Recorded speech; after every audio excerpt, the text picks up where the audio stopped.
décorateur officiel de Louis XIV, à qui on doit les peintures qui ornent la galerie des glaces. À côté de cette vie de luxe et de fête, Louis XIV a aussi voulu agrandir son royaume, là encore pour montrer sa puissance. Pour cela, il a décidé de faire de nombreuses guerres et a demandé à Monsieur Vauban, son ministre de la guerre, de fortifier les villes proches des frontières terrestres ou des côtes pour éviter les invasions d'autres pays.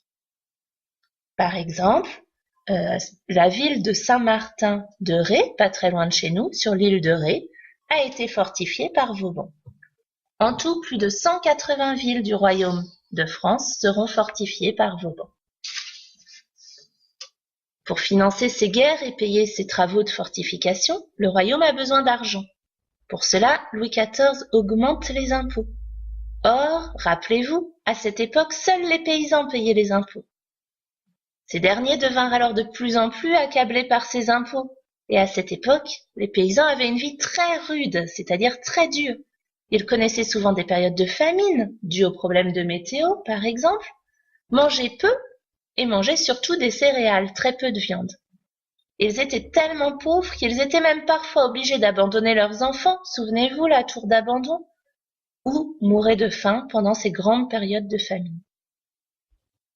Face à leurs difficultés, la vie que menaient Louis XIV et sa cour leur semblait complètement indécente. C'est pourquoi de nombreuses révoltes de paysans ont éclaté, comme celle des Croquants dans notre région. Le peuple perdait de plus en plus confiance en son roi au fur et à mesure de son règne.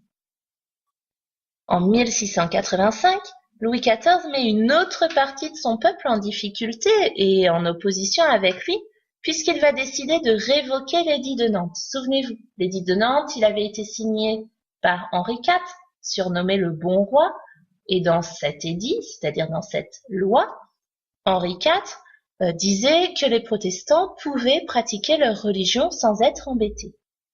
Louis XIV, lui, décide de mettre fin à cette loi, de révoquer cette loi, de la supprimer. C'est-à-dire qu'à partir de 1685, les protestants n'ont plus le choix. Soit ils se convertissent au catholicisme, ils deviennent catholiques en changeant de religion, soit ils s'enfuient du royaume de France. Louis XIV va mourir en 1715. C'est le roi qui a eu le plus long règne. Pendant tout son règne, il s'est employé à montrer sa puissance avec Versailles, avec les guerres qu'il va faire, avec les représentations qu'il donne de lui-même. Mais peu à peu, il perd la confiance d'une grande partie de son peuple, à l'image des protestants avec la révocation de l'édit de Nantes et des paysans qui se révoltent de plus en plus. À sa mort, c'est son arrière-petit-fils qui lui succède et qui prendra alors le nom de Louis XV. Voilà, j'espère que cette capsule vous a remis en tête tout ce que l'on a vu ces dernières semaines sur Louis XIV et son règne.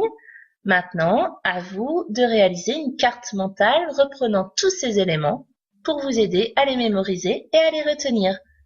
À bientôt pour de nouvelles connaissances.